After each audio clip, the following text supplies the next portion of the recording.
Morning students.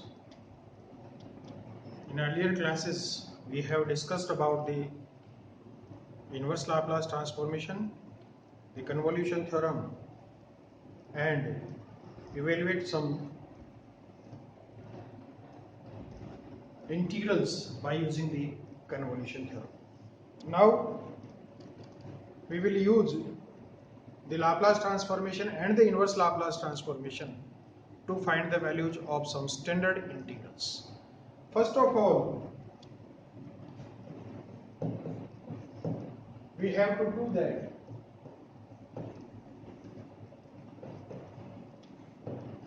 integral 0 to infinite. We have to prove that integral 0 to infinite e raised to minus x square dx is equals to root pi by 2.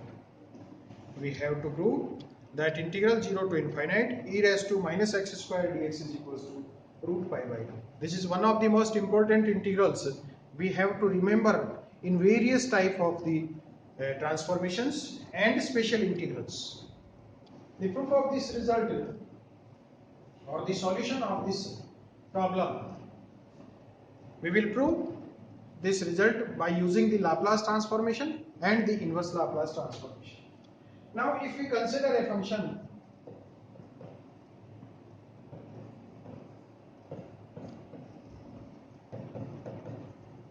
ft, if we consider a function ft by ft is equals to integral 0 to infinite e raised to minus tx square dx.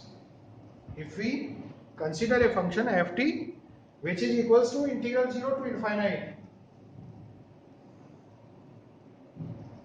e raised to minus tx square dx.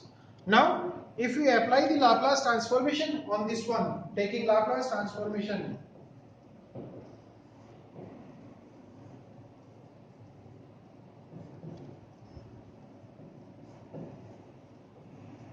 we get the Laplace transformation of ft with respect to p is equals to Laplace transformation of integral 0 to infinite e raised to minus tx square dx with respect to. Now by the definition of the Laplace transformation, the right hand side is equals to the Laplace transformation of this function ft is equals to integral 0 to infinite e raised to minus pt, and the function is integral 0 to infinite e raised to minus tx square dx. Now the changing the order of integration, changing the order of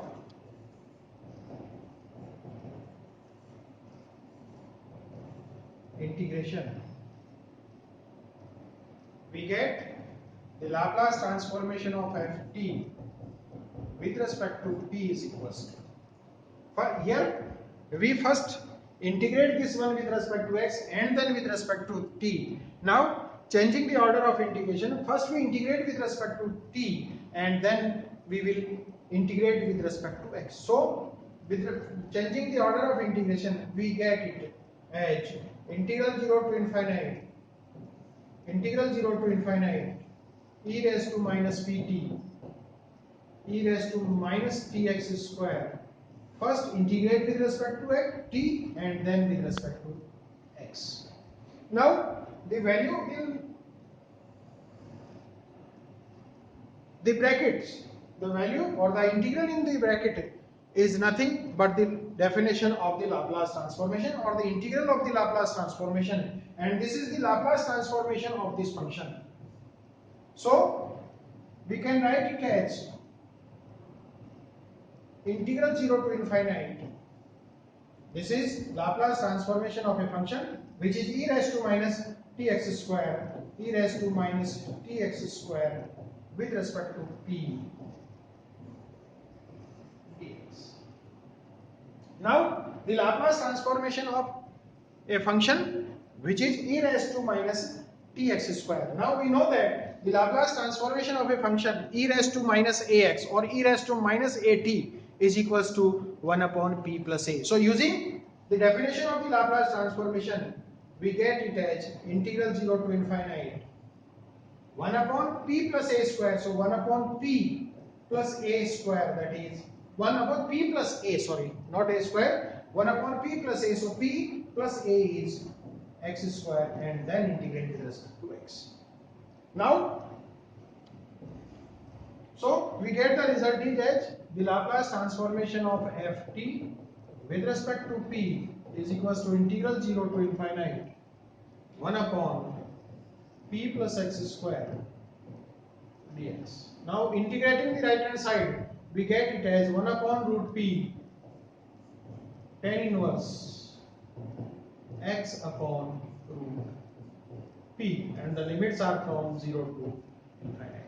If we put the limits from 0 to infinity of x, then we get it as 1 upon root p 1 upon root p tan inverse infinite, that is pi by 2. So ft, Laplace transformation of t, that is the function, is equals to 1 upon root p into pi by 2. So if we, in order to find ft, the value of ft, now we invert this result, or taking the inverse Laplace transformation on the both sides, we get ft is equals to inverse Laplace transformation of pi by 2 root p with respect to t or x. So this is equals to 1 by pi by 2 Laplace inverse 1 upon root p. Now the inverse Laplace transformation of 1 upon root p, that is 1 upon p raised to half, is equals to pi by 2 t raised to minus half upon gamma of half, and we know that gamma of half is root pi. So this is equals to pi by 2 into 1 upon root pi t. So here we get ft. Ft, we have considered the function as integral 0 to infinite e raised to minus tx square, e raised to minus tx square dx, and we get it as pi by 2 into 1 upon root. Now if we take here t is equals to 1, we get, if we take t is equals to 1, we get integral 0 to infinite e raised to minus x square dx is equals to pi by 2 into 1 upon root pi, and this is equals to root pi by 2, which is the required. So one of the important integral 0 to infinite e raised to minus x square dx, by using the Laplace and the inverse Laplace transformation, we find this integral, and this integral is equals to root pi by 2. Another important example for this one is, we have to find it, evaluate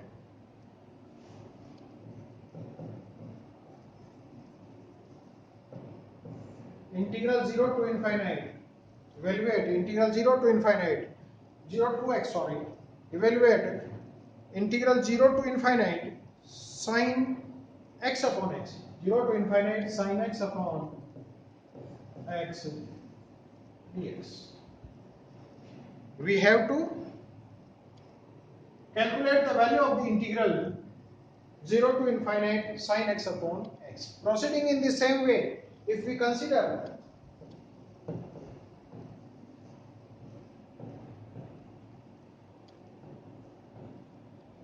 a function, if we consider a function ft, and ft is equals to integral 0 to infinite sin tx upon x dx. If we consider a function ft which is equals to integral 0 to infinite sin tx upon x dx. Now taking the Laplace transformation,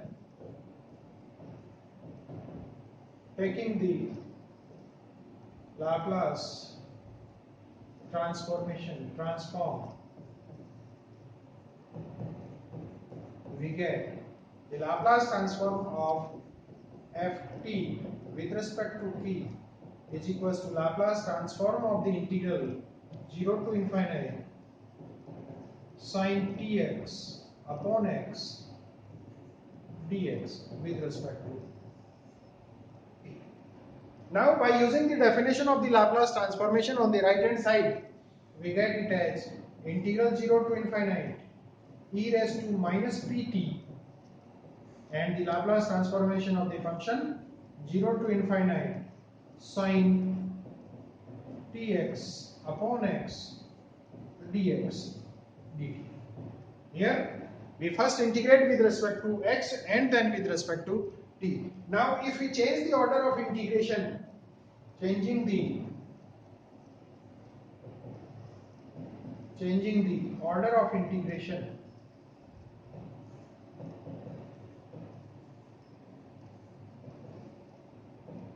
we get the Laplace transformation of the function ft is equals to integral 0 to infinity.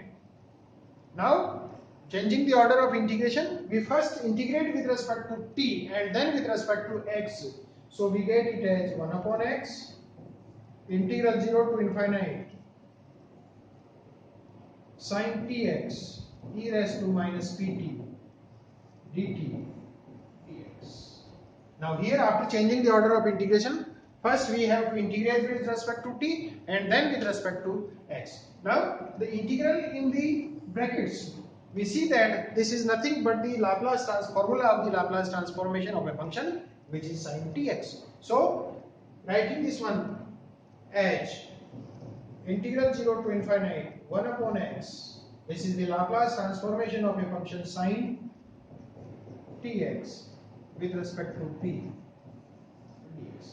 And we know that the Laplace transformation of the function sin ax, Laplace transformation of the function sin ax is equals to a upon a square plus b square. So applying the formula of the Laplace transformation of sin ax, we get here 0 to infinity 1 upon x into x upon a square plus, p square plus x square, p square plus x square dx.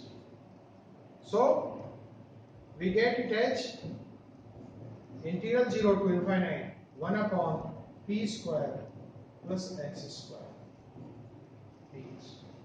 Now integrating this one, we get it as 1 upon p tan inverse x upon p, and the limits are from 0 to 1. So we get ft, the Laplace transformation of the function ft with respect to p is equals to 1 upon p, and by putting the limits of x from 0 to infinite, we get it as tan inverse infinite, that is pi by 2. So the Laplace transformation of the function ft, which we have assumed the integral, this is equals to 1 upon p into pi by 2. Now taking the inverse Laplace transformation,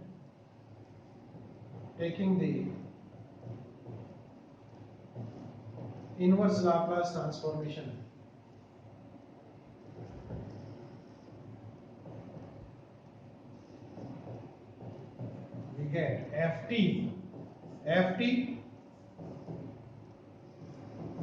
is the integral 0 to infinite sin tx upon x dx, and we get it as the inverse Laplace transformation of pi by 2 into 1 upon p.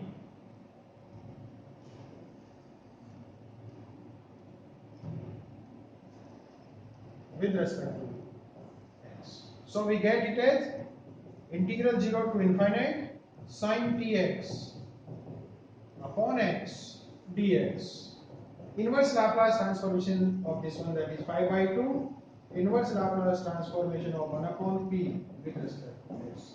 And the inverse Laplace transformation of 1 upon p is constant 1, so we get it as pi by 2. So we find the value of this integral by using the Laplace and the inverse Laplace transformation is equals to pi by 2. And in order to get the required result, if we put t is equals to 1, then we get the required result.